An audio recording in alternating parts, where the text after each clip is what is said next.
Bom dia, queridos. Graça e paz. Mais um dia começando. Isso quer dizer que a misericórdia do Senhor está sobre as nossas vidas, porque ela renova-se a cada manhã.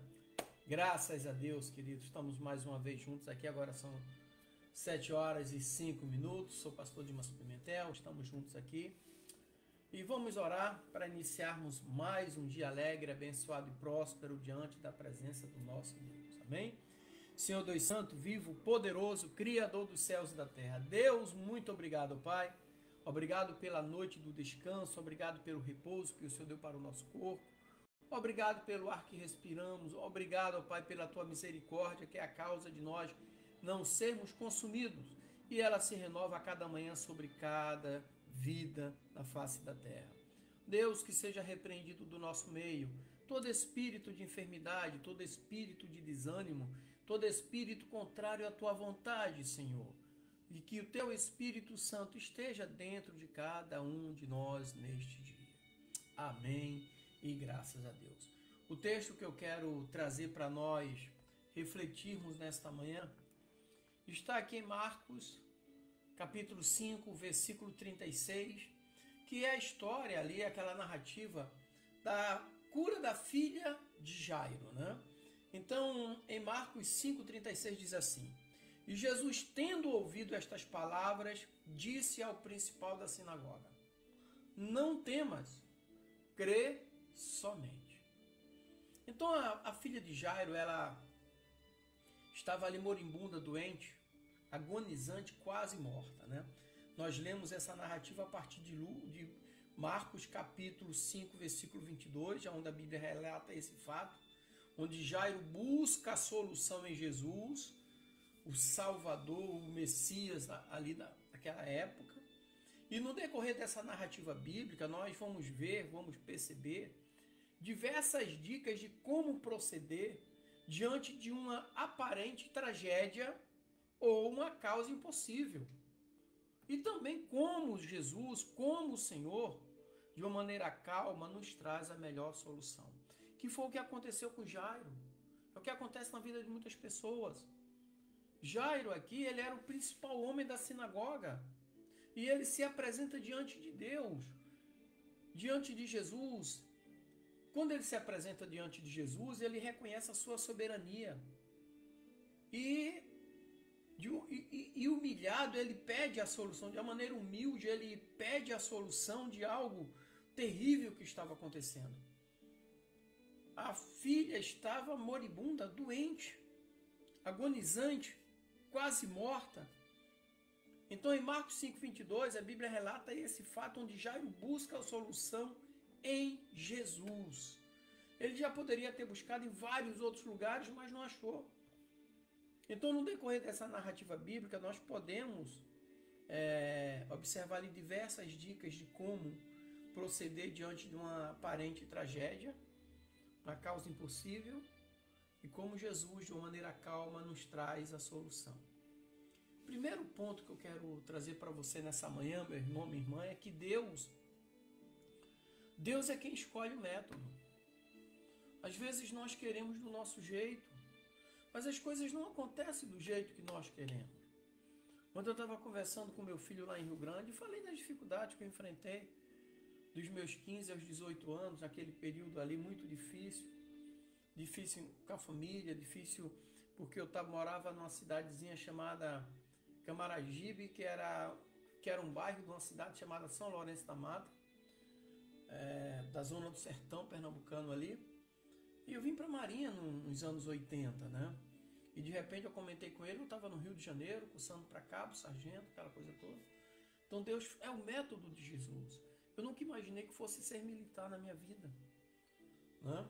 Então é Deus quem escolhe. Aqui nós temos aqui a situação de Jairo. Ele se apresentou diante de Jesus de uma forma aparentemente correta. Ele se prostrou, se humilhou, clamou e creu. Olha só, que maravilha. Ele se prostrou, se humilhou, clamou e creu. São dicas para nós nesses dias. Se prostrar diante do poderio de Jesus, se humilhar diante da sua glória, clamar porque Ele é todo-poderoso e crer porque Ele é todo-poderoso. No entanto, Jairo se excedeu em escolher qual a forma que Jesus deveria usar para realizar o milagre. Então nós erramos muitas vezes. Agimos como prepotente. Por quê? Porque em situação trágica e desesperadora, nós esquecemos que somos incapazes de solucionar o problema. Mas oramos e imaginamos a maneira que cremos e a maneira que queremos que Deus haja. Nós imaginamos, visualizamos, Deus vai fazer assim, assim, assim. E Deus não faz do nosso jeito. Ele é quem escolhe os métodos. Às vezes temos problemas financeiros e temos a ideia para solucionar. Somente pedimos a Deus um endosso, não é? Mas a ideia é nossa. Então isso acontece também com relacionamentos pessoais, amorosos e qualquer outro tipo de calamidade. Naamã, ele agiu assim quando imaginou que Eliseu estaria de pé diante dele, estendendo as mãos e orando por seu problema, pela sua cura, que ele estava leproso, lembra? E para sua alegre decepção, Eliseu manda ele mergulhar 7 vezes no Rio Jordão, para que ele fosse curado da sua lepra. O método que Naamã queria era outro. Ele até fala, lá em Damasco não tem rios melhores do que aqui. Mas o método quem escolhe é Deus. Então Jairo estava certo em se humilhar e clamar ao Senhor, mas errado em escolher de que forma o Senhor haveria de curar a sua filha. O método é de Deus. O outro ponto aqui é que o tempo de Deus é diferente do nosso tempo. É o kairos de Deus e o cronos do homem. Cronos é de cronômetro, cronógrafo, é o tempo que o homem marca no relógio. O cronos. E o kairos é de Deus. Um tempo atrás eu estava falando com o pastor Marcos Lacerda que eu falei, olha, eu entendo que o kairos é o tempo onde verdadeiramente as coisas acontecem. Porque é ali onde Deus passa régua. Não é? Então Jairo havia se apresentado diante de Jesus e implorado uma solução rápida. Por quê? Sua filha estava moribunda, estava à beira da morte. Moribunda significa agonizante, quase morta. Imagino eu o coração de um pai aflito ao ver sua filha morrendo rapidamente e a última esperança é o milagre de Jesus. Porém, no entanto, Jesus não precisa se apressar. Por quê? Porque ele é Deus. Jesus ouviu o clamor de Jairo, mas não se desesperou. E calmamente continuou sua caminhada, atendendo às multidões que o cercavam. Inclusive curou uma mulher com fluxo de sangue na caminhada. Embora a filha de Jairo estivesse moribunda, agonizante, Jesus ainda havia de curar outras pessoas no caminho. E uma delas, como eu falei, foi a mulher do fluxo de sangue, aqui em Marcos 5:29. Agora imagina se Jesus dissesse às multidões, senhores, não posso atendê-los. Tenho que correr para atender a filha de Jairo. Afinal, ele é um bom homem e se humilhou e clamou de maneira certa. Jesus não precisa disso, porque ele é o Senhor do tempo. Jesus calmamente continuou a sua caminhada e no devido tempo dele solucionou problemas e curou a filha de Jairo. Então não é no nosso tempo. O tempo de Deus é diferente do nosso. Então, primeiro, Deus é quem escolhe os métodos. Segundo, o tempo de Deus é diferente do nosso tempo. E por último, eu quero trazer aqui, talvez seja o mais grave, é que Satanás faz de tudo para nos fazer desistir. Jairo era um homem perseverante. Após ele ver a calma de Jesus, ele poderia ter dito, vou procurar outra solução. Jesus está demorando em atender o meu pedido. Tem muita gente assim hoje, você sabe, né? Que quer imediatamente que Deus faça as coisas.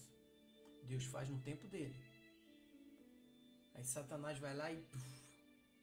Só que aqui Jairo, ele continuou ao lado de Cristo, de Jesus, Porque ele sabia, se Deus não curasse sua filha, ninguém poderia curar.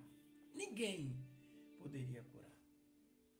Satanás certamente viu a perseverança de Jairo. Usou de seus métodos para fazê-lo desistir.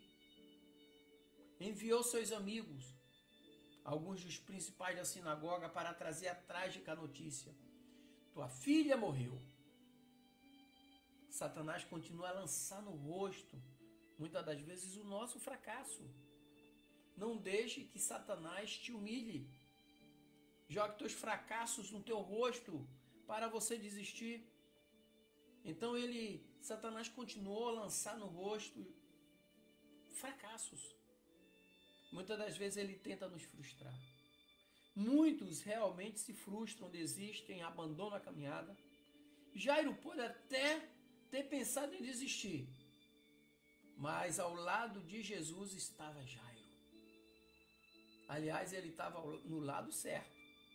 Nós precisamos estar no lado certo. O lado certo é o lado de Cristo. E por isso ele teve o privilégio de ouvir a maravilhosa palavra de Deus. Foi quando Jesus chegou e falou: a menina não está morta, mas dorme. Então observe que Jesus disse isso aos amigos de Jairo e não a ele. Jesus disse aos amigos que levaram a notícia que a menina estava morta. Talvez a fé de Jairo permitisse que ele desistisse. Para Jairo, Jesus só disse: não temas, crê somente. Jairo, não fique, é como se fosse: Jairo, não fique preocupado, não tenha medo, apenas creia em mim. E a Bíblia diz: se creres, verás a glória de Deus. Então, se Jairo tivesse acreditado na morte de sua filha, por que Jesus teria dito: não temas? O que Jairo temeria se sua filha já estivesse morta? E outro ponto que eu quero destacar aqui é que Deus não se interessa em agir no meio de falsos sentimentalistas, pessoas falsas. Então, ao chegar na casa de Jairo, Jesus encontra um grupo de pranteadores. São mulheres carpideiras que vão ali só para chorar. E naquela época era comum pessoas serem pagas para chorar e prantear quando alguém morresse.